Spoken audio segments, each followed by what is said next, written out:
नित्यानंद महाराजांना खाली वाकून नमस्कार करून ती नम्र भावाने उभी राहिली. कोणता आशीर्वाद देऊ? संसारात यशस्वी होईन असा आशीर्वाद द्या. गुरुलाच संकटात टाकलंस? छान. सुजाता स्वामींकडे पाहत राहिली. महाराज, स्वामी, योगीराज वगैरे पंथाकडे वळण्याचं तिचं वय नव्हतं. स्वतः लिमये पण त्या पंथातले नव्हते. ॲटॉमिक एनर्जीसारख्या ऑफिसमध्ये इंजिनियर म्हणून मोठ्या पदावर 27 वर्ष काम केल्यावर बुद्धिवादी, विज्ञाननिष्ठ माणूस भक्तिमार्ग, अध्यात्म इकडे वळणं मुश्किल. नित्यानंद महाराज हे त्या अर्थाने महाराज वगैरे आहेत हे लिमयांना माहीतही नव्हतं. पांढरी स्वच्छ सुरवार, तसाच झब्बा आणि छातीवर लोळणारी पांढरी शुभ्र दाढी, पण गळ्यात माळा वगैरे नाहीत. असा रुबाबदार माणूस डेक्कन क्वीनमध्ये पहिल्या वर्गाच्या डब्यात भेटला आणि हातात इंडिया टुडेचा अंक दिसला तर त्याला महाराज कोण म्हणेल? लिमयांच्या शेजारच्या सीटवरच तो बसला. हातातल्या अंकाच्या देवाणघेवाणीने परिचय झाला. लोणावळ्याला 6-7 मंडळी डब्यात घुसली आणि त्यांच्यापैकी जवळपास प्रत्येकाने त्या माणसाला हार घातले. ते लिमयांनी पाहिलं. प्रवचनाचा लाभ कधी देणार? एका अटीवर, हार, पुष्पगुच्छ ह्यांसारखे सोहळे नकोत, तर येईन. पण नावाचा जयजयकार वगैरे काही नको. नित्यानंद हे माझं आईवडिलांनी ठेवलेलं नाव आहे, मी घेतलेलं नव्हे. गोसावी हे माझं आडनाव, तेही पहिल्यापासूनच नव्हे, माझ्या जन्मापूर्वीपासूनच. 4 साध्या वक्त्यांप्रमाणे मी येईन. कार्यक्रमाची जाहिरात वगैरे करणार असाल तर माझ्या नावामागे पूज्य वगैरे विशेषणं नकोत. आणि आता हे आणलेले हार घेऊन जा. तोपर्यंत गाडी हलली. मग साहजिकच लिमयांची आणि नित्यानंदांची ओळख झाली. मला महाराज पद वगैरे रुचत नाही. तुमच्या मार्गात ते अटळ आहे. तुम्ही कराल तो नियम आहे. मी संन्याशाची वस्त्र वापरत नाही. हार तुरे स्वीकारत नाही. मला इतर साधकांबद्दल काही म्हणायचं नाही. सर्वजण आपापल्या परीने मोठे आहेत. कुणीही गर्वाने मीच मोठा किंवा मीच मोठी असं म्हणू नये. हे सगळं रूप अनुयायी देतात. त्यांनाच प्रथम थांबवता आलं नाही तर समाजाला कसं आवराल?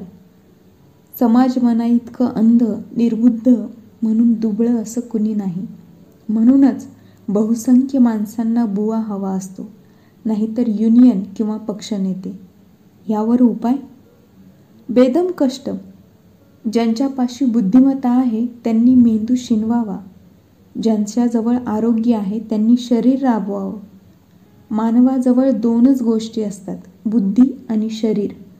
मन नावाची चेन 100 वर्ष तरी आपल्या देशाला परवडणार नाही. मग देश वर येतो की नाही बघा. लिमये बघतच राहिले. नित्यानंद म्हणाले, ह्या दुर्दैवी देशात शेतकरी सवलती पिकवतात, सरकार आश्वासन पिकवतं आणि सो कॉल्ड नेते घोषणांचे मळे लावतात. लिमये पाहतच राहिले. नित्यानंद खेदयुक्त आवाजात म्हणाले, कामगार हा औद्योगिक प्रगतीचा प्राण आहे. नोकरी मिळेतो ही माणसं लाचारीने तुमचे पाय चाटतात, नम्र होतात. कामावर येण्यापूर्वी त्यांना पगार मान्य असतो. नोकरी मिळता क्षणी त्यांचा देव बदलतो. काम देणारा मालक परमेश्वर न राहता काम चुकवायला शिकवणारा युनियन लीडर त्यांना भाग्यविधाता वाटतो. युनियन लीडर असावा ही मानसिक गरज आहे. मन ऐश्वर्यलोलूप असतं, काम चुकार असतं, म्हणून लीडर लागतात. म्हणूनच मन ही चैन आहे. ह्या तऱ्हेचे विचार ऐकून लिमये नित्यानंदांच्या प्रेमात पडले. मुंबईला उतरण्यापूर्वी नित्यानंद म्हणाले, मी अप्रिय होणारा महाराज आहे, कारण मी जाता येता बेदम कष्ट करा हेच सांगतो आणि हा मंत्र कुणाला आवडत नाही. पण लिमये अधूनमधून गोसावींना भेटत राहिले. सुजाताच्या विवाहाचं आमंत्रण 4 मंडळींप्रमाणे त्यांनी गोसाव्यांना सुद्धा दिलं. सुजाताने तर त्यांना कधीच गुरु मानलं होतं. तिच्या मनातल्या अनेक समस्या त्यांनी नुसत्या चर्चेने सोडवल्या होत्या. ते तरीही जाता येता सांगत, माझ्याजवळ फक्त टॉर्च आहे. त्याच्या प्रकाशाचा झोत काही फुटांपर्यंतच पडतो. प्रत्यक्ष वाट चालण्याचं काम तुमचं आणि प्रकाशाची सीमारेषा संपायच्या आत स्वतःचा प्रकाश निर्माण करण्याची जबाबदारी सुद्धा तुमची. आणि आता तेच नित्यानंद सांगत होते. गुरुलाच संकटात टाकलंस, छान. पण असं म्हणत असताना नेमकेपणाने संसार सुखाची किल्ली त्यांच्याजवळ आहे असं त्यांच्या चेहऱ्यावर दिसत होतं. सुजाता म्हणाली, सांगा ना. कसं सांगू, काय सांगू? बेदम कष्ट कर हे तुम्ही सांगणार हे मला माहीत आहे. ते तर झालंच, पण तेवढ्यावर संसार होत नाही. तुला तर कायम यशस्वी व्हायचं आहे. एखादी मॅच जिंकून चालणार नाही. सुजाताने मान हलवली. नित्यानंद गंभीर होत म्हणाले, एखादी मॅच जिंकता येते. एखाद्या नाटकात एखादी भूमिका करून बक्षीस मिळवता येतं. पण ते काही खरं नाही. म्हणजे पारितोषिकं, प्रशस्तीपत्र, कप, पेले, सुवर्णपदक म्हणजे यश नव्हे. ती कीर्ती. यशाचं नातं वर्तमान काळातल्या प्रत्येक क्षणाशी श्वासाइतकं असतं. प्रत्येक क्षणी श्वास घ्यावाच लागतो. यश तसंच. आणि संसार क्रिकेटसारखा असतो. विकेट समोर उभं राहिलं की प्रत्येक बॉलचं काहीतरी करावं लागतं. भूत, वर्तमान, भविष्य म्हणजे 3 स्टंप्स असं एक क्रिकेटर म्हणतो. बेल्स म्हणजे काळ. टाकलेला प्रत्येक चेंडू काळावर सोपवायचा नाही. तो तुम्हाला अडवावा लागतो. सोडून देणं, थांबवणं, टोलवणं यापैकी काहीतरी एक करावंच लागतं. तुम्ही जर बॉलर एंडला असाल तर साथीदाराबरोबर पळापळ करावी लागते. टेनिस, बॅडमिंटन किंवा आपल्या हुतुतूच्या खेळाप्रमाणे इथं पुनर्जन्म नाही. सर्व्हिस चुकली तर क्षमा नाही. बेदम कष्ट हा एकमेव उपाय नाही. सुजाताबरोबर लिमये पती-पत्नी पण ऐकत होते. सुजाता अधीरतेने म्हणाली, आयुष्यभर उपयोगी पडेल अशी शिदोरी द्या. तिच्याकडे रोखून पाहत नित्यानंदांनी विचारलं, माझ्यावर पूर्ण श्रद्धा आहे? हो. मी सांगेन ते ऐकशील? ऐकेन. नित्यानंदांनी पिशवीतून क्रिकेटच्या चेंडू एवढा एक तुकतुकीत काळ्या रंगाचा दगड घेतला. सुजाताच्या हातात तो 3.5-4 किलोचा दगड देत ते म्हणाले, हा दगड सांभाळशील? हो. सांभाळायचा म्हणजे नुसता घरात नेऊन ठेवायचा नाही. पूजा करू? पूजा तर मुळीच करायची नाही. त्यापेक्षा अवघड व्रत आहे. पाळशील? अवश्य. संसारात कष्ट आहेतच, पण त्याचबरोबरीने आणखी एक गुण लागतो. त्याचं मर्म हा दगड तुला शिकवेल. हा साधा दगड नाही. 7 पुड्याच्या जंगलात एका विशिष्ट ठिकाणी हा सापडतो. एका ठराविक आध्यात्मिक साधनेनंतर ती जंगलातली वाट स्पष्ट होते. हा दगड तुम्हाला खुणावत राहतो. तसा हा दगड सतत जवळ बाळगायचा. जमणार नसेल तर आत्ताच नाही म्हण. जमेल. मधुचंद्रासाठी जाशील तेव्हाही जवळ हवा. नेईन. मुख्य म्हणजे ह्याची कथा कुणालाही सांगायची नाही. तुझ्याकडे कसा आला ह्याची वाच्यता करायची नाही. आणि आजपासून 10 वर्ष ह्याला अंतर द्यायचं नाही. मुख्य म्हणजे जेव्हा जेव्हा संघर्ष होतील तेव्हा हा जवळ हवा. शक्य तर हातातच. जमेल? एक विचारू? शंका निरसन आत्ताच करून घे. ह्या दगडाचं महात्म्य मी सासरच्या माणसांना सांगितलं तर सगळ्या परिवाराकडून तो सांभाळला जाईल. त्याची गरज नाही. आपल्या मनात ज्या ज्या गोष्टींबद्दल आदरभाव असतो त्या त्या गोष्टींची महानता इतरांपर्यंत पोहोचतेच असं नाही. आयुष्यातलं 70 ते 80% जगणं फक्त स्वतःचं असतं. 20-25% केवळ कुटुंबाचं किंवा समूहासाठी असतं. प्रत्येक माणूस म्हणूनच जितका समजतो त्याच्या कितीतरी पट अनाकलनीयच राहतो. फक्त मरणच 100% ज्याचं त्याचं असतं. श्रद्धा ही एक अत्यंत वैयक्तिक बाब आहे. ती सार्वजनिक झाली की पंथ निर्माण होतात. श्रद्धेचं समर्थन करता येत नाही. म्हणूनच ह्या दगडाबद्दल समर्थन करायचं नाही. सगळ्या नैसर्गिक धारणांप्रमाणे याला सांभाळायचं, स्वतःचा अवयव आहे असं समजून. पुन्हा नमस्कार करीत सुजाताने विचारलं, कधी भेटू? मीच तुला 10 वर्षांनी भेटेन. सुटकेस भरता भरता सौरभने विचारलं, हा गोटा कशासाठी? तो बरोबर न्यायचा आहे. सुजाताच्या कमरेभोवती हात टाकून तिला जवळ ओढीत सौरभ म्हणाला, आत्मरक्षणासाठी का? सुजाताने प्रश्नार्थक नजरेनं पाहिलं. तिच्या नजरेत डोकावून पाहत सौरभ म्हणाला, मी तुला छळणार नाही. तरी ती बघतच राहिली. मी फार त्रास दिला तर डोक्यात घालण्यासाठी? सौरभच्या ओठांवर बोट ठेवीत सुजाता म्हणाली, किती अशुभ बोलता. मी तशी वाटते का? गंमत केली ग. किती एडपट आहेस. सुजाता, तुझ्या या निर्व्याज नजरेसाठी आणि स्वच्छ तळ्याप्रमाणे असलेल्या डोळ्यांसाठी मी तुझ्याशी लग्न केलं. मी घरभर वावरताना ह्या नजरेच्या अवगुंठनात असेन. भारावून जात सुजाता म्हणाली, किती छान बोलता. बोंबला. हे काही सौरभ पानसरे बोलत नाही. खांडेकर, फडके किंवा विंदा, बापट कुणीतरी बोललं. तेही आठवावं लागतं वेळच्या वेळी. टेप रेकॉर्डरला काय अक्कल लागते? बटन दाबलं की मजकूर हजर. कोणत्या मजकुरासाठी कोणतं बटन दाबायचं? इलेक्ट्रॉनिक इंजिनियरला ते सांगावं लागत नाही. बटनांचं राज्य, कोणतं दाबायचं, कोणतं सोडायचं. हां, लांब. आपण स्वतंत्र फ्लॅटमध्ये राहत नाही. सुजाता, अगं हा गोळा खरंच बरोबर न्यायचा का? सौरभने मोठ्यांदा हाक मारीत विचारलं. पदराला हात पुसत बाहेर येत सुजाता म्हणाली, हो. माझा कॅमेरा बॅगेत मावत नाही. तो गळ्यात अडकवता येईल ना? पण त्याची तिकडे गरज काय? मला हवाय. कॅमेरा जास्त मौल्यवान की हा दगड? कॅमेऱ्यासारखा कॅमेरा मिळतो, पण असाच दगड दुसरा मिळायचा नाही. सॉरी, तू त्याची काहीही सोय कर. दोघं निघाली तेव्हा सुजाताच्या हातात एक वेगळी पिशवी होती.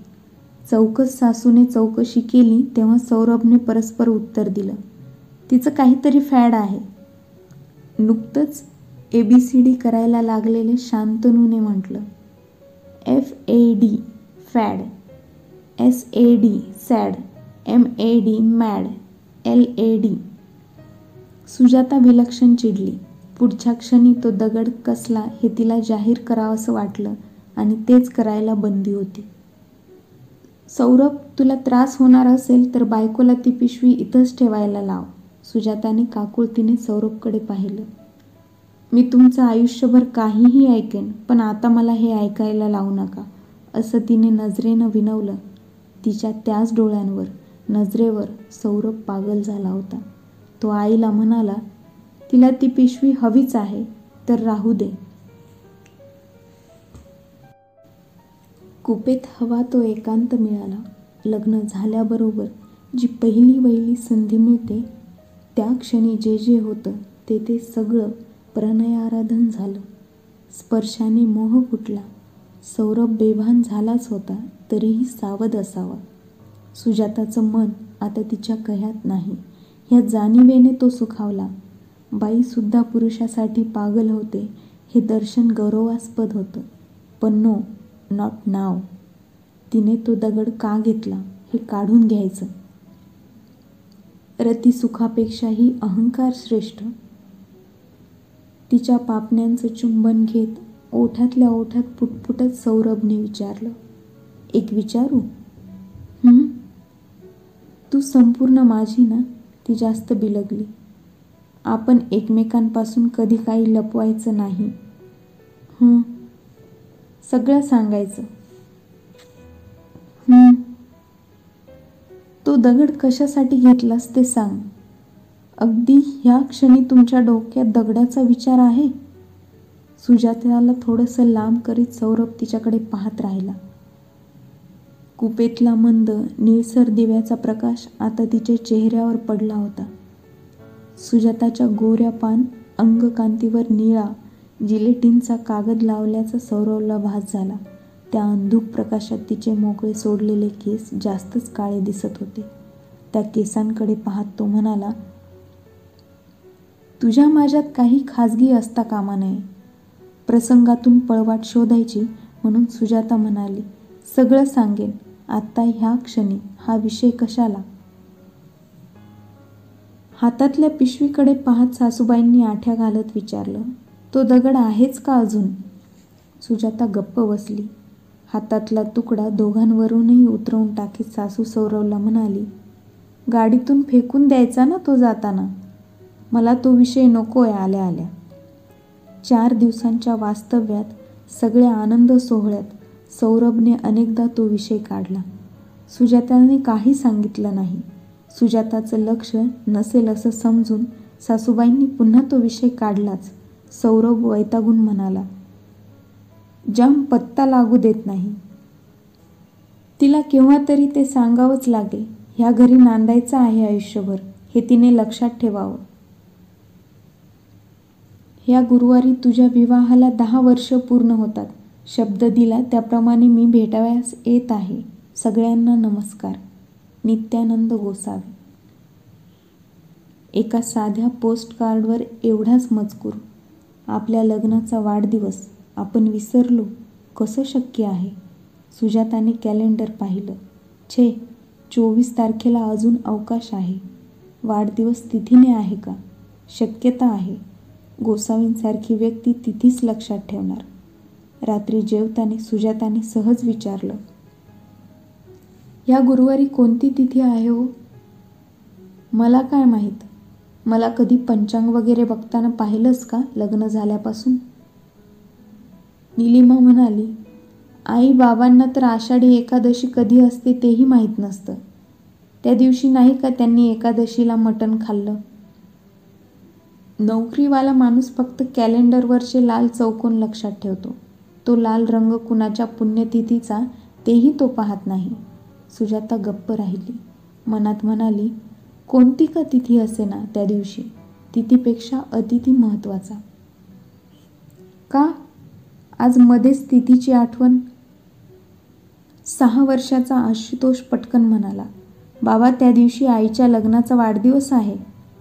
सौरभचं आणि सुजाताचं यावर हसणं संपायच्या आत आशुतोषने विचारलं, बाबा तुमच्या लग्नाचा वाढदिवस कधी. सौरभ म्हणाला, बहुतेक त्याच दिवशी असेल. निलिमा, सौरभ, सुजाता का हसतायत हे आशुतोषला समजलं नाही.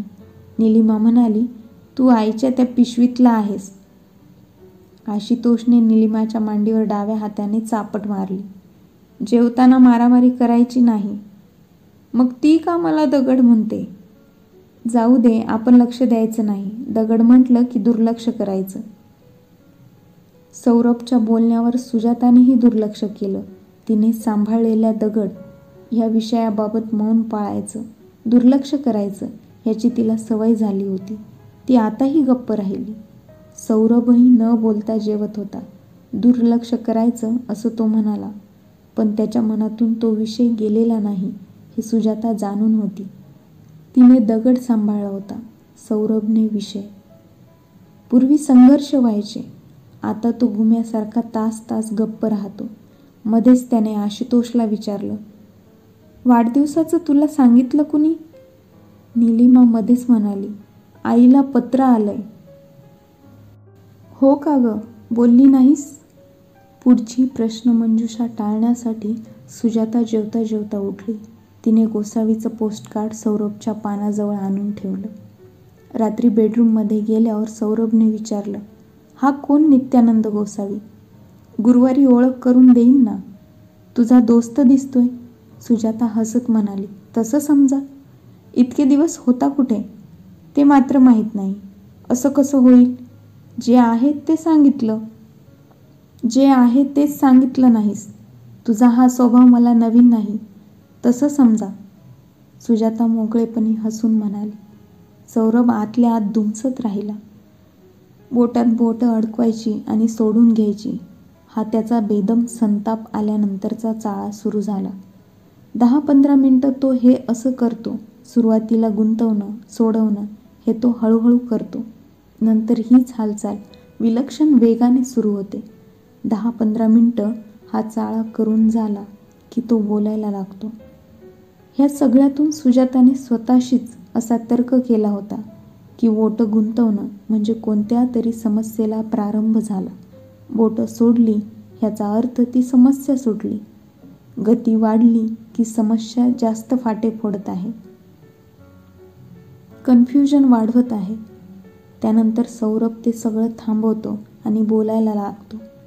आजपर्यंत जे काही वाचन त्याने केलेलं आहे त्यातले निवडक उतारे तो एकपात्री प्रयोगाप्रमाणे बोलत राहतो. गडकऱ्यांपासून कुसुमाग्रजांपर्यंत, त्यांच्या पुण्यप्रभावापासून नटसम्राटपर्यंतच्या नाट्यसंहिता उलगडत राहतो. आकाशाकडे हात उंचावण्यापासून खिडकीतून ढगांकडे पाहत राहण्यापर्यंत तो वेगवेगळे अभिनय करतो. हे सगळं सुजाताच्या परिचयाचं झालं होतं. ते संपलं की 15-15 मिनिटं तो सुजाताला सुनावत राहायचा. पंचकन्यांपासून प्रारंभ करून तो गडकऱ्यांच्या सिंधूपाशी सांगता करीत असे. आजही सगळ्या स्वगतांची उजळणी करीत तो म्हणाला, तुझ्या त्या नित्यानंदाला काही कळत नाही. पत्र पोस्टकार्डवर लिहिलंय. तो मजकूर सगळ्यांसाठी आहे. तुला वेगळं पाकीट आलं असेल. तुम्ही शोधा. शोध कसा घ्यायचा हेही तुम्हाला माहीत आहे. मनाची प्रसन्नता ढळू न देता सुजाता म्हणाली. कोणताही आरोप केला तरी सुजाता चिडत नाही, हसत राहते. हे परिचयाचं असूनही सौरभ चिडला. अर्थात हे चिडणं नेहमीचं नव्हतं. त्या चिडण्यात स्वतःच्या पराभवाची फजितीही होती. ते नेहमीचं चिडणं नाही हे सुजातालाही समजलं. त्यात एका फसलेल्या शोधाची कहाणी होती. नंदिनीचं तेव्हा लग्न ठरलं होतं. सौरभची ही बहीण. मुलगा अमेरिकेत स्थायिक झालेला. मुलगी पसंत करण्याचा सोहळा संपवून तो अमेरिकेला गेलेला. लग्न 6 महिन्यांवर आलं होतं. त्या कालावधीत नंदिनीला अमेरिकेहून पत्र आलेलं. ते पाकीट तिने कात्रीने उघडलं. इतकंच नव्हे तर कापलेली ती बारीक 1/2 इंच रुंदीची पाकिटाची पट्टीही तिने त्याच पाकिटात घातलेली. परदेशी तिकिटाच्या आकर्षणापायी शांतनूने ते पाकीट पळवलं आणि नंतर त्यालाच ते सापडेना. नंदिनीने ते पाकीट सापडेपर्यंत जीव गहाण टाकला होता.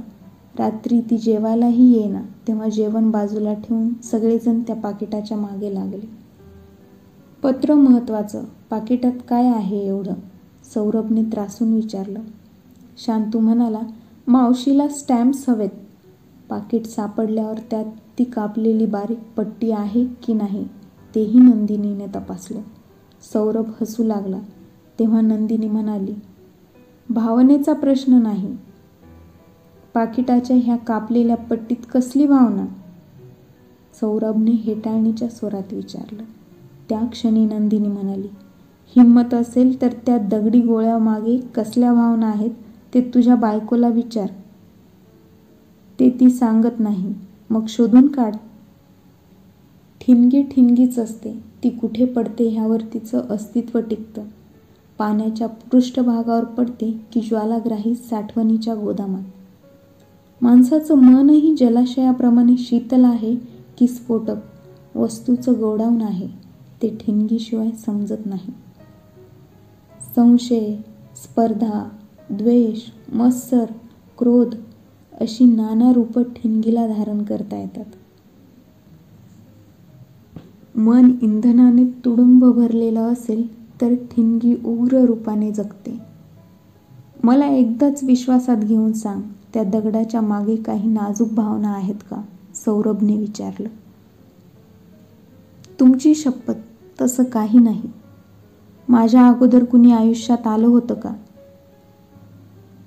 तुमच्याच म्हणण्याप्रमाणे माझ्या तळ्यासारख्या डोळ्यात तुम्हाला आणखी कुणाचं प्रतिबिंब दिसतंय का? सौरभ चिडून म्हणाला. तेव्हा मी तुला ओळखलं नव्हतं. आज ओळखता? हातवारे करीत सौरभ म्हणाला. मी सगळ्यांचा छडा लावीन. जो कुणी असेल त्याला मी शोधीनच. तो आरोप सुजाताला असह्य झाला. शेजारच्याच खिडकीत ठेवलेला तो दगड तिने हातात घेतला. मला मारायचा विचार आहे का? मार, असं म्हणत सौरभ जवळ येऊन उभा राहिला. सुजाताच्या डोळ्यात तरारून पाणी आलं. मला ही नाटकं नकोत. सुजाता काही बोलणार होती, पण तिने शब्द माघारी फिरवले. तिने फक्त हातातला दगड घट्ट धरला. दुसरी कोणतीही प्रतिक्रिया संभवत नव्हती. तिची नजर दगडाकडे वळली. ती शांत झाली. तो दगड जणू तिला म्हणाला, शांत राहा. तुझा नवरा कशाचा छडा लावणार? जे अस्तित्वातच नसतं ते गवसतं का? त्या प्रश्नासरशी सुजाता निर्भय झाली. तिला सुरक्षिततेची नवी व्याख्या समजली. निर्भयता म्हणजे सुरक्षितता. सौरभ अजून चिडलेला होता. तो बोटं गुंफीत होता, मोकळी करीत होता. सुजाताच्या गप्प राहण्याने त्याला पुन्हा चेव आला. मला जर काही सापडलं तर ध्यानात ठेव, मी काय वाटेल ते करीन. सुजाता सौरभकडे पाहत राहिली. त्याच वेळी अभावितपणे तिचा हात गळ्यातल्या मंगळसूत्राकडे गेला आणि लगेच आलेल्या दुसऱ्या भावनेने, विचाराने ती अस्वस्थ झाली. मंगळसूत्र वापरणाऱ्या किती स्त्रिया सुरक्षित असतात? एका दगडाने जी निर्भयता शिकवली ती मंगळसूत्राने पटवली का? कॉलेजच्या प्रिन्सिपॉलने सौरभकडे प्रश्नार्थक नजरेने पाहिलं. सौरभने त्यांच्याकडे सरळ न बघत म्हटलं, I am sorry to disturb you. That's all right. बोला. सुजाता लिमये ह्या कॉलेजच्या विद्यार्थिनी. अर्थात त्यालाही 2 वर्ष झाली आणि सगळे विद्यार्थी तुमच्या लक्षात राहणं शक्य नाही. जस्ट अ मिनिट, असं म्हणत प्रिन्सिपॉलने इंटरकॉम उचलला. रत्नपारखी, आपलं PS रजिस्टर आणा. रत्नपारखी आले. सुजाता लिमये म्हणून कुणी स्टुडंट? त्यांचं वाक्य पूर्ण व्हायच्या आत रत्नपारखी म्हणाले, तिला बेस्ट स्टुडंटचं अवॉर्ड मिळालं होतं, तीच ना? किंचित हसत प्रिन्सिपल म्हणाले, ह्यांना जरा तिची काही माहिती हवी आहे. हे सौरभ गडबडीने म्हणाला, शी इज माय वाईफ. या ना. रत्नपारखींबरोबर जाताना सौरभ विचारात पडला की नक्की माहिती कोणता प्रश्न विचारल्याने मिळेल. प्रश्न असा हवा ज्यात आपल्या वृत्तीचं प्रतिबिंब पडणार नाही. रत्नपारखींच्या समोरच्या खुर्चीवर बसेपर्यंत सौरभला योग्य दिशा सापडली होती.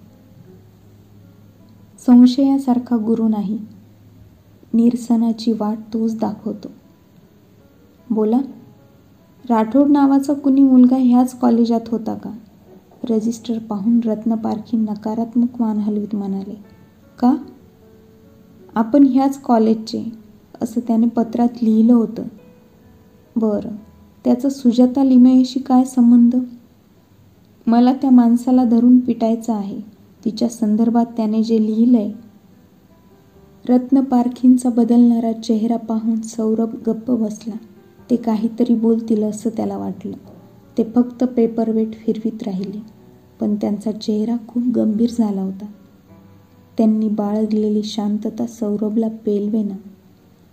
सौरभने त्यांना बोलतं करायचं म्हणून विचारलं, तो ह्या कॉलेजचाच नव्हताच तर? रत्नपारखी म्हणाले, आपण क्षणभर धरून चालू. तो आमचा स्टुडंट होता. मग पुढे? मी पत्ता मिळवून त्याला गाठीन. पुढे? त्याला त्याची जागा दाखवीन. पुढे? रत्नपारखींनी एकाच सुरात तोच प्रश्न विचारला. त्यात आपल्याबद्दल कीव आहे की चेष्टा की हेटाळणी याचा सौरभला अंदाज येईना. तो अडखळत म्हणाला, कुणाच्याही संसारात विष कालवणारी असली पत्र तो लिहिणार नाही. समाजात एकच राठोड आहे का? जो एक सापडेल त्याला तरी का सोडायचा? माणसं अशाने बदलतात का? सौरभ गप्प बसला. रत्नपारखी हळूहळू थांबत थांबत म्हणाले, मला सेवानिवृत्त होऊन 2 वर्ष झाली, पण कॉलेज मला सोडायला तयार नाही. मी इथं आता ऑनररी आहे. अनेक विद्यार्थी पाहिले. सुजाता लिमयेसारखी विद्यार्थिनी अतिदुर्मिळ. निशंक मनाने घरी जा. कसलाही शोध घेऊ नका. पण थोडं वडिलकीच्या नात्याने बोलू? सौरभने मान हलवली. राठोडचा शोध घेण्यापूर्वी स्वतःचा शोध घ्या. म्हणजे काय करू? व्यक्तीचा शोध घेऊन तो संपत नाही. समाजात हजारो राठोड आहेत. राठोड ही व्यक्ती नाही, ती वृत्ती आहे. एखादा राठोड सापडेलही. त्यांचा हाच व्यवसाय असतो. स्वतःला जे मिळालं नाही ते दुसऱ्याला मिळालं की प्रतिक्षणी एक एक राठोड जन्माला येतो. ते निनावी पत्र लिहितात आणि तुम्हाला जे सौख्य मिळालं आहे त्याची आणि तुमची फारकत करतात. काही काही राठोडांजवळ तर नुसती पत्र नसतात, चांगली वर्तमानपत्र असतात. त्यांना भाडोत्री, रिकामटेकडे, प्रतिभा खुंटलेले लेखकही मिळतात. प्रत्यक्षातल्या माणसांची नावं बदलून ते कथा कादंबऱ्या लिहितात. अशा सगळ्या माणसांचा नव्हे, माकडांचा एकच हेतू असतो, तुमचं सुख ओरबाडणं, तुमचे नातेवाईक तोडणं. अशा माणसांना शोधण्यापेक्षा स्वतःच्या मनातला वणवा शांत करा. आपला दाह नक्की कोणत्या जातीचा आहे ते पहा. तो शोध घ्यायचा ठरवलं तर कुठेही धावाधाव न करता बसल्या ठिकाणी शोध लागेल. वणव्यात 4 बाभळीची झाडं जळली तर त्याचं दुःख नाही, जाईजुईसारख्या वेलींचा कोळसा होतो, ही खरी हानी आहे. आपलं झाड सांभाळा, कारण त्याला बिलगून सुजाता लिमयेसारखी एक वेल आहे. घटकाभर धरून चला, तिचं काहीतरी असेल, पण सध्या ती तुमच्या भोवती विळखा घालून आहे. तिला आधार द्या, हजारो राठोडांपासून वाचवा. 2 दिवसाच्या प्रवासानंतर परत आलेल्या सौरभमध्ये खूप फरक पडल्याचं सुजाताला जाणवलं. त्यानंतरचे 8 दिवस खूप आनंदात गेले. एकदा तर एकांतात त्याने तिला मी चुकलो असा कबुली जबाब पण दिला. तो तिला सिनेमाला घेऊन गेला. तिने तेव्हाही ती पिशवी बरोबर घेतली, त्यावर त्याने काही कमेंट केली नाही. इतकंच नव्हे तर मध्येच त्याने ती पिशवी ऑडिटोरियममध्ये जाताना हातातही घेतली. पिक्चरच्याच मूडमध्ये दोघं टॅक्सीत बसली. अर्ध्या वाटेवर आल्यानंतर सुजाताला पिशवीची आठवण झाली. तिने टॅक्सी परत फिरवली. 9चा शो सुरू झाला होता. पर्समधली तिकीटं तिने डोअर कीपरला दाखवली. पिशवी हातात देताना तो सौरभला म्हणाला, इसमें तो मामूली दगड है. त्याच टॅक्सीने परत येताना सौरभ एक अक्षर बोलला नाही. सुजाताने त्याच्या खांद्यावर मान टेकली. त्याने तिला दूर लोटलं. घरात पाऊल पडताच सौरभ कडाडला. इथून पुढे तुझ्याबरोबर मी एकाही सिनेमाला येणार नाही, समजलं? सुजाता शांत होती. या एका विषयाबद्दल शांत राहायचं तिच्या अंगवळणी पडलं होतं. तिची शांतता सौरभला सहन न होऊन तो म्हणाला, तुझ्या मनासारखं झालं तेव्हा तू गप्प बसणार हे मला माहीत आहे. मनाचा तोल यत्किंचितही जाऊ न देता सुजाताने विचारलं, मी आता नेहमीच तो दगड जवळ ठेवते हे तुम्हाला माहीत आहे ना? प्रश्न विचारता विचारता तिने सौरभच्या छातीवर डोकं घुसळल्यासारखं केलं. तिला लांब ढकलीत सौरभ म्हणाला, आणि आमच्यापैकी कुणालाही तुझं हे वागणं पसंत नाही हे तुलाही माहीत आहे ना? मी इतकं वाईट वागते का हो? माझ्या अंगात इतर काहीही गुण नाहीत. तू देवता आहेस एरवी. आईसुद्धा परवा मामांना सांगत होती, अशी सून मिळायला भाग्य लागतं. मग म्हणूनच हे असलं वेड तुला शोभत नाही. मामाने आईला विचारलं, सायकॅट्रिस्टला का दाखवत नाही? हे एक प्रकारचं ऑब्सेशन आहे. याचं प्रमाण वाढत गेलं तर? सौरभसहित सगळ्यांनी एक साधी बाब इतकी ताणलेली पाहून सुजाताला नंतर काही बोलायची इच्छाच उरली नाही. नित्यानंद गोसावी त्यांच्या पत्राप्रमाणे आले. 10 वर्षात त्यांच्यात काहीही फरक पडला नव्हता. ही साधनेची किमया असावी. ते आणखीन भव्य वाटत होते, करारी दिसत होते, पण चेहऱ्यावर सौम्य भाव दिसत होता. सुजाताचा हा मित्र पाहण्यासाठी सौरभने दांडी मारली होती. सांधे दुखत असतानाही पायांना पोलिसांप्रमाणे पट्टे बांधून सासूबाई बाहेरच्या खोलीत येऊन बसल्या होत्या. सौरभने तर मुलांनाही शाळेत जाऊ दिलं नव्हतं. बहिणीला निरोप पाठवून बोलावून घेतलं.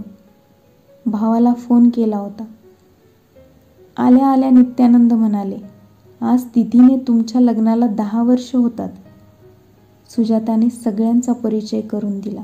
एकेकाचे चेहरे उतरत होते ते गोसावींनी टिपलं. सुजाताने खाली वाकून नमस्कार केल्यामुळे मुलांनीही नमस्कार केला. सौरभने नुसतं तोंडाने नमस्कार म्हटलं. स्वतःचा जबरदस्त अपेक्षाभंग झाल्यामुळे तो स्वतःवरच चिडला होता. आपला दाह नक्की कशाबद्दल आहे ह्याचा शोध घ्या असं रत्नपारखींनी सुमारे 10 वर्षापूर्वी सांगितलं होतं. सौरभला ते अद्यापी सापडलं नव्हतं. शोध घ्यायचा प्रयत्न केल्यावर जे उत्तर मिळत होतं त्या उत्तराचीच दहशत वाटत होती. गेल्या 10 वर्षात सुजातामध्ये नाव ठेवायला तर सोडाच, पण कितीतरी बाबतीत ती आपल्यापेक्षा सुपिरियर आहे हे त्याने जाणलं होतं, अनुभवलं होतं. नोकरी आणि द्रव्यार्जन ह्या पलीकडे त्यांनी विशेष काहीच केलं नव्हतं. सुरुवातीच्या काळात त्याचं वाचन खूप होतं, तेही त्याने कालांतराने कमी केलं. तो दगड कसला ह्याचा बायकोने पत्ता लागू देऊ नये हा त्याला स्वतःचा पराभव, अपमान वाटत होता. सर्वस्व देणारी सुजाता ही एकच बाब लपून का ठेवते? नंदिनी म्हणाली, तसं काही रहस्य असेल का? तसं काही असतं तर ती उदास दिसली असती. त्या कुणाच्या आठवणीने ती कधी कासावीस झाली नाही. तिच्या अस्वस्थतेचं कारण तिने त्यावेळी नेमकेपणाने सांगितलं होतं. कदाचित त्याची स्मृती तिने सतत बाळगली आहे. नवरा बायकोच्या एकांतातही तो दगडोबा असतो. एवढ्या प्रतिकात्मक सहवासावर ती तृप्त होती का? सौरभ नेहमीप्रमाणे आता स्वतःवर चिडला. सुजातापेक्षा तो दगड आपल्या उरावरच आपण जास्त बाळगला. तो दगड तिच्या मनात आणि आपल्या छाताडावर. हा गोसावीच निघाला. इथं तरी काय सापडायला हवं होतं? आपल्याला असंच काहीतरी हवं होतं की जिथं सुजाता आपल्यापेक्षा 2 पायऱ्या खाली जाईल. अंतर्मनाचा शोध घेतल्यावर जे उत्तर मिळालं ते हे. त्यानंतर ह्या उत्तराविरुद्ध युद्ध सुरू झालं. हे उत्तर मान्य करणं म्हणजे स्वतःचा क्षुद्रपणा मान्य करणं. मनातल्या मनातही तो कबुली जबाब देणं अशक्य. अहंकार प्रकट न होताही पापणीच्या आत फुटकुळी व्हावी तसा छळतो. हा दाह समजूनही शांत करता न आलेला. त्याच्यावर रत्नपारखींनी बोट ठेवल्यापासून तो जास्तच उग्र झाला. सुजाताने सासूबाईंची ओळख करून दिल्यावर आपण काय करावं हे सासूबाईंना समजायच्या आत नित्यानंदांनीच त्यांना वाकून नमस्कार केला.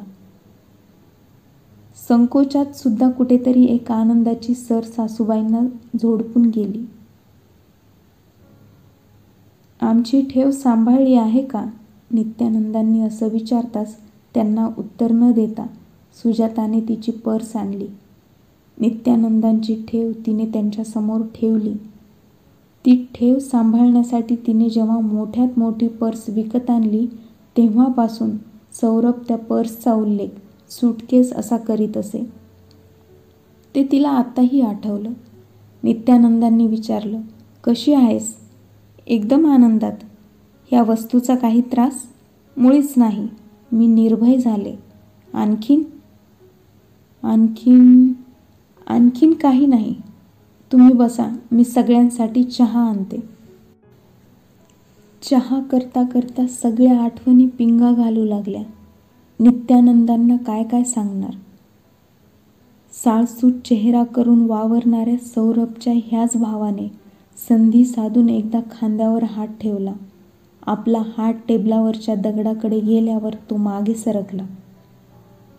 8 दिवस त्याने नजरेला नजर दिली नाही आणि जेव्हा बघितलं तेव्हा नजरेनेच कुणाला सांगू नका हे विनवण्यासाठी. पार्टी, ट्रिप, पिकनिक, नाटक, सिनेमा ह्यापैकी कुठेही जाताना तो दगड बरोबर घेणार असशील तर प्रोग्राम कॅन्सल असं म्हणून हे सगळंच रद्द करणारा सौरभ, त्यापायी संघर्ष.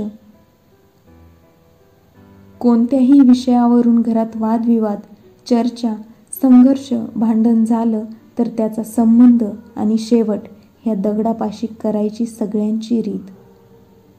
घरी प्रथमच येणाऱ्या पाहुण्याला घर दाखवून झालं की सासूबाईंनी तो दगड बघायला मागायचा. पाहुण्यांनी चौकशी केली की हसून टिंगल टवाळी करायची. असे सगळे प्रसंग. बाळंतपणाच्या वेळी जेव्हा मॅटर्निटी होममध्येही आपण तो दगड नेला, तेव्हा प्रत्यक्ष एका सायकॅट्रिस्टला पाठवून सौरभने घेतलेली परीक्षा. दोन्ही मुलांपैकी एकाही मुलाला सौरभने फिरायला जाताना कडेवर घेतलं नाही. त्यामुळे जड पर्स आणि कडेवरचं मूल दोन्ही सांभाळताना भरून आलेले हात. वडिलांच्या सुरात सूर मिसळून त्या दगडावरून टिंगल चेष्टा करण्याचे सौरभने मुलांना दिलेले धडे. काय काय आठवायचं, किती किती सांगायचं आणि कसं सांगायचं. तो दगड तुम्ही सुजाताला दिला होतात का, सासूबाईंनी विचारलं. गोसावींनी हसून मान हलवली. काही खास कारण होतं का, सुजाताने सांगितलं नाही का. गळ्यावर सुरी ठेवली असती तरी बोलली नसती. सौरभ पटकन बोलून गेला. तशी ती फार खमकी आहे, आतल्या गाठीची आहे, न बोलून शहाणी म्हणा हवं तर. असं तुम्ही तिला विचारून बघा. आता हेच पहा ना, हा दगड तुम्ही तिला दिलात, ह्यात लपवण्यासारखं काही तसं होतं का. ती माझीच मुख्य अट होती. का बरं, आम्हाला सांगण्यासारखं असेल. सासूबाईंना थांबवत गोसावी म्हणाले, जरूर सांगतो. सुजाताने मला संसार यशस्वी होईल असा आशीर्वाद द्या म्हणून सांगितलं, तेव्हा मी तिला हा दगड दिला. सौरभ पटकन म्हणाला, आम्ही काय काय तर्क केले. मी तर एकदा तो फेकूनही दिला होता, पण तिने तो आणला. सुजाताची प्रतिक्रिया. प्रथम संघर्ष झाले, पण गेल्या 5-6 वर्षात भांडण नाही. सासूबाई पटकन म्हणाल्या, भांडण नाही म्हणजे काय. तुम्ही आकाश पाताळ एक करा, ती गप्प राहते. नुसतं गप्प नाही, गालातल्या गालात हसत राहते. सौरभने हेही तक्रारीच्या स्वरात सांगितल्यावर गोसावी म्हणाले, माझा प्रयोग यशस्वी झाला म्हणायचा. कसला प्रयोग. खूप गंभीर होत गोसावी म्हणाले, तुम्ही कुणीही वाईट वाटून घेऊ नका, रागावूही नका. इतकं बोलून मुलांकडे पाहून ते म्हणाले, बाबालोक तुम्ही पळा आता. मुलं गेल्यावर गोसावी सांगू लागले, 100पैकी 99 कुटुंबातून ह्याच कहाण्या घडतात. म्हणूनच सगळी सुबत्ता असून नजर लागेल अशी परिस्थिती असूनही माणसं चिंतेत असतात.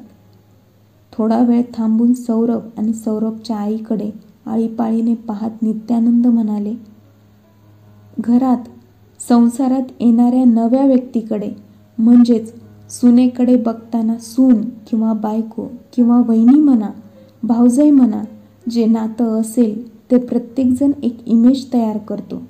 ती इमेज तयार करताना त्या मुलीच्या वागणुकीचा, हावभावांचा एखादा कॅमेरासारखा फोटो घेतला जातो. तिच्या अंतर्मनाचा शोध घेऊन कोणत्याही कृतीमागची संवेदना कुणीही जाणून घेत नाही. प्रत्येकाचं स्वतःने तयार केलेल्या इमेजवर प्रेम बसतं. त्या प्रेमापायी प्रत्यक्षात वावरणारी व्यक्ती उद्ध्वस्त झाली तरी फिकीर नाही. पण स्वतः तयार केलेली चुकीची प्रतिमा अभंग राहील अशी धडपड कुटुंबातली माणसं करतात. कारण त्यांनी निर्माण केलेली प्रतिमा खोटी निघाली तर त्यांच्या स्वतःच्या भूमिकेला तडे जातील, ते स्वतः उद्ध्वस्त होतील अशी त्यांना भीती वाटते. ही अशी माणसं भ्याड असतात, क्रियाशून्य असतात. क्रियाशून्य माणसं खूपदा इतरांचं कर्तृत्व अमान्य करतात. अशी माणसं कळप करून जगतात आणि सतत कार्यरत असणारा माणूस चुकतो कधी याची वाट पाहतात. दुर्दैवाने जर अशी कर्तृत्वशून्य साथ आणि आळसापायी आयुष्य तारुण्य वाया घालवणारी संतती वाट्याला आली तर एखाद्या बाणेदार स्त्रीने काय करावं? अशा नादान माणसासाठी तिला आयुष्यभर खपावं लागतं. तशी ती राब राबते, पण ते करताना तिला प्रक्षोभ आवरता येत नाही. ती वाकताडण करते आणि श्रेय गमावते. सुजाताच्या बाबतीत मला तिची करिअर, तिची स्वप्न, तिचा आशावाद ह्याची साधारण कल्पना होती. अन्यायाविरुद्ध चवताळणारं तिचं मन माहीत होतं. म्हणूनच मी तिला तो दगड सांभाळायला लावला. कशासाठी ते अजून माझ्यावाई लक्षात आलं नाही. सासूबाईंनी मान्य केलं. नित्यानंद म्हणाले, सुजाता भाग्यवान आहे. तिला चांगलं सासर मिळालं हे मला माहीत आहे. मी लांबून लांबून चौकशी करीत होतो. त्या दगडापायी तुमच्यात पराकोटीची मोडतोड झाली असती तर मी अगोदरच भेटलो असतो. तुमच्या प्रतिक्रियाही मानवी स्वभावाला अनुसरून होत्या. हे नव्या घरात प्रवेश करणाऱ्या मुलीला आकलन होत नाही. शब्दाने शब्द वाढतो. संयमाचं महत्त्व पटवण्याचा माझा हा प्रयोग होता. आपलं नाणं ठणठणीत आहे हे माहीत होतं, म्हणून सुजाता निर्भय होती. निर्भय मन शांत असतं. सुजाता चहाचे कप घेऊन बाहेर आली तर सगळे गप्प गप्प होते. सौरभ आणि सौरभचा परिवार आतून अस्वस्थ होता. स्वतःच्या मनाने निर्माण करून जतन केलेला पट मनातल्या मनात पाहण्याचं धाडसही त्यांच्याजवळ नव्हतं. सुजाताने नित्यानंदांना विचारलं, आता याचं काय करायचं? हा दगड आता टाकून द्यायचा. सुजाताने चमकून विचारलं, इतका व्हॅल्युएबल? व्हॅल्युएबल म्हणजे? सातपुड्याच्या जंगलातून तुम्ही? ती थाप होती. सुजाताने ह्या माणसाने अशी थाप का मारावी अशा नजरेने पाहिल्यावर नित्यानंद म्हणाले, परंपरेचा शेंदूर फासल्याशिवाय आपण दगड सांभाळत नाही. हा एकच दगड नव्हे तर संसारात असेच कोणते ना कोणते शेंदूर लावून अनेक दगड आपण सांभाळतो. मूळ तत्वांचा विसर अशा ह्या प्रतीकांच्या नादी लागल्याने कधी पडतो हेही आपल्याला कळत नाही. मूळ धर्म जाणून घ्यायचा नाही तेव्हा धर्म, दया, शांती, क्षमाभाव ह्या मूळ माणुसकीच्या प्रेरणा झाल्या की प्रतीकं फेकून द्यायला हवीत. आपापल्या मनातही आपण स्वतःच्या समजुतीने दगड जोपासलेले असतात. समोरच्या माणसांचा आक्रोश ऐकूनही पाजर फुटत नाही, त्याला हेच दगड कारणीभूत असतात. संसार यशस्वी करायचं रहस्य संयमात, निर्भय होण्यात आहे हे तुला समजलं आहे तेव्हा हा दगड आता टाकून द्यायचा.